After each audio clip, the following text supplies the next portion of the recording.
السلام عليكم ورحمة الله تعالى وبركاته. أصحابتي دقالي هاد بدي السلامي ولكن عبد الرحمن كان نقد داون السنة وكيدي مال ما أنت waxaan doonayaa inaan bal ka jawaabno oo fiidiyoga yar kooban oo kaga hadalno su'aalo walaalkeen soo weydiiyay taasoo ah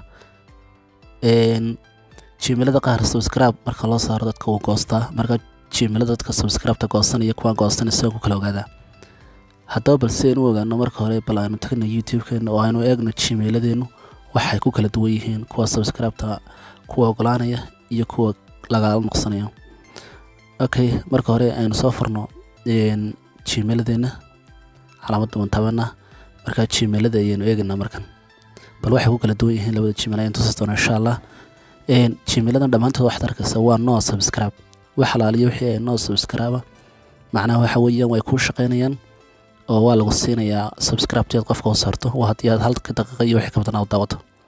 laakiin kan oo kala darkaysa waxa ku qoran no channel waa channel shaqeynaya laakiin waa no channel waa maxay macnaha channel kan ima jira weeyaan hadii aad 20 nooc aan leedahay ama 10 nooc aan leedahay qof aad uga shaqeyso waxa laaliyo waxay ku soo kordhinaysaa male oo kuma shaqeynayo subscribe taas ku saartana 10 ama 2 3 baa loo goosanaya waxa laaliyo wax faa'iido oo ka soo gaarayana ma jiro hadaba sidee baan uga dhigi karnaa channel aan uga dhigi karnaa isagoo ah no channel si no subscribe uga dhigi karnaa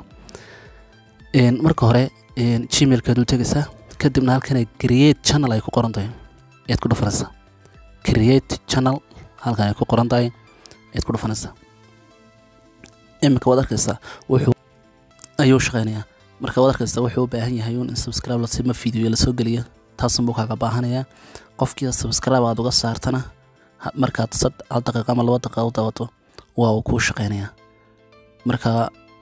jawaabteenu maanta intaas ahayd asxaabtada qaaliga wixii su'aal haysan insha Allah halkan hoose nagu soo gudbiyo commentiga channelka dadka cusub subscribe like comment inta nagu caawi aad u mahadsantahay asxaabtada